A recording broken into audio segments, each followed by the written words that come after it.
today at the Hampstead Lido with 10-kilometre open water Olympic silver medalist Keri-Anne Payne. So Keri, you've just returned from Israel, where you won the Open Water Cup. Yeah, it was just part of the LEN series, so it was one of the swims in the LEN, which is the European version of the World Cup. That was your first race of 2011, am I right? First 10k race of 2011. Yeah, I was very happy with how the race went.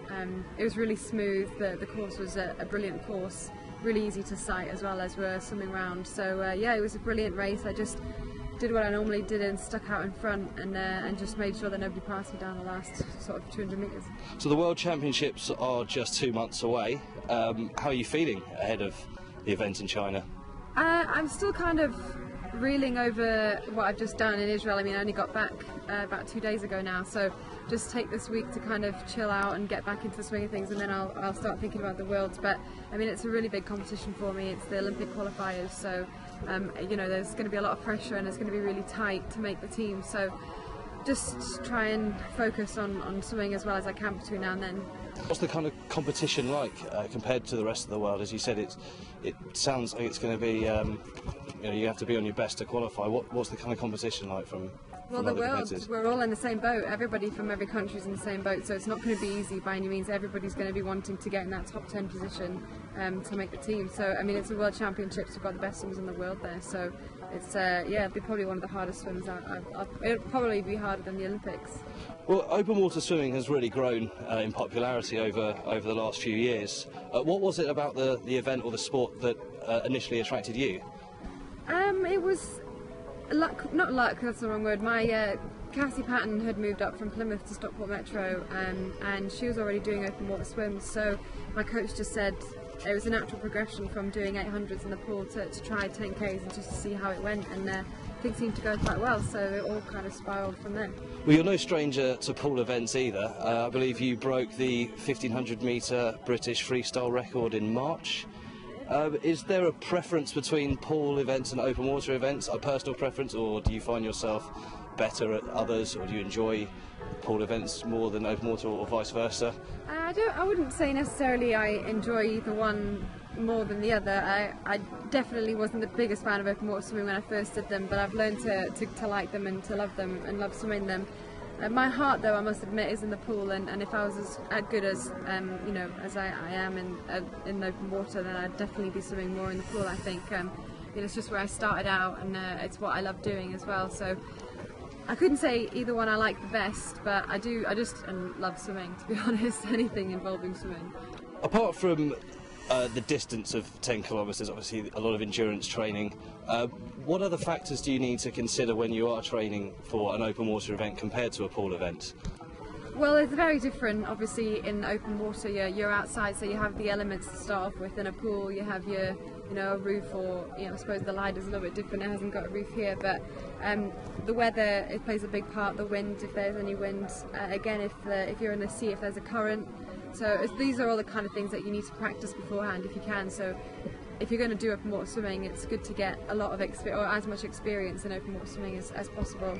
You also don't have the nice little line along the bottom of the pool that you can look at. You have to practice sighting, so looking up to make sure you're going in the right direction, because if you don't, you'll end up swimming 11k instead of swimming 10k or whatever distance you're meant to be swimming. And then just generally the distances are a lot further than they are in the pool, so and you don't get to turn, so you don't get to stop at the side of the pool and then push off again.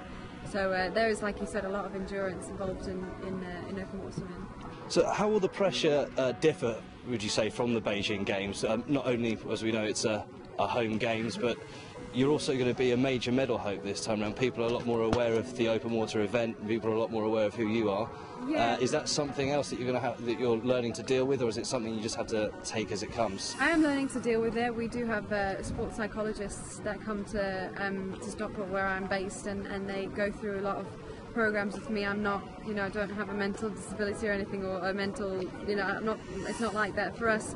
We just want to make the most of everything we have, so we have a really big support network behind us, so and that's a really big part of it, is to make sure that when it comes to the Olympics, because in Beijing I was a no one really. I went into the 10k in 8th place and I came out second, so now going into the Olympic Games in London, I'm going to go in second. So there's going to be a lot of pressure on me, but I'm working really hard with the psychologist to work around that. And we've definitely been seeing a lot of improvements in my performances and how I'm feeling going into competitions now. As we all know, the race is going to be hosted in the Serpentine. Is that going to be a bit strange, swimming in such an iconic piece of water? I don't think it's going to be strange. It'll be really exciting. I am looking forward to swimming. I have swum in there before, and it's a brilliant location. And there's no salt water, which would be quite nice as well. We don't have to worry about swimming in salty water for 2 hours.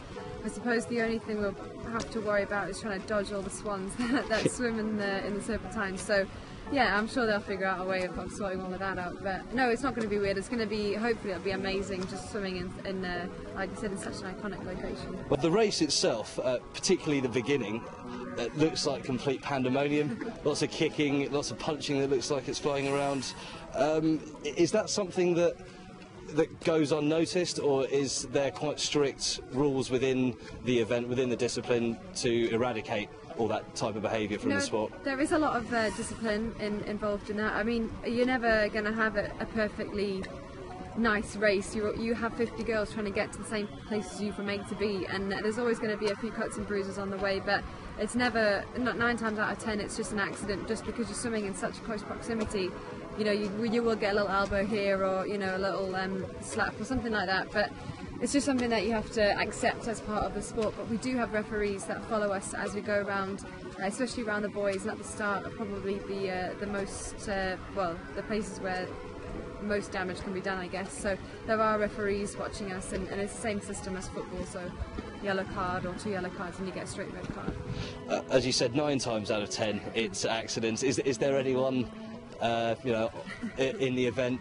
that might have a reputation for the odd dirty trick or is it pretty above board most of the time? I couldn't possibly comment on that. And finally, I hear you're involved in the Great Salford swim this coming weekend. Yes. Is that just a bit of fun, is it? Or is it something you're going to be involved in? They are a lot of fun, the Great Swims. They are a lot of fun, just seeing so many people coming to do what I do, for a living is brilliant to see how happy they are. I've not seen anybody get out the swim and say, oh, I'm never doing that again, that was horrible. Everybody's saying, oh, that was really good, I loved it, it was amazing, I can't wait to do the next one, or I can't wait to swim next year. So for me, we do that kind of elite race, so it is part of training, and that's a brilliant way to get a bit more experience in, but at the same time it is a little bit of fun for us because it's only a mile, and a 10k is like 6.3 miles or something, so just it is a lot sprint. shorter, which is quite nice to do that, to do a different distance. But yeah, it is fun. But it's also really good just generally being there on the day because it's always a great atmosphere.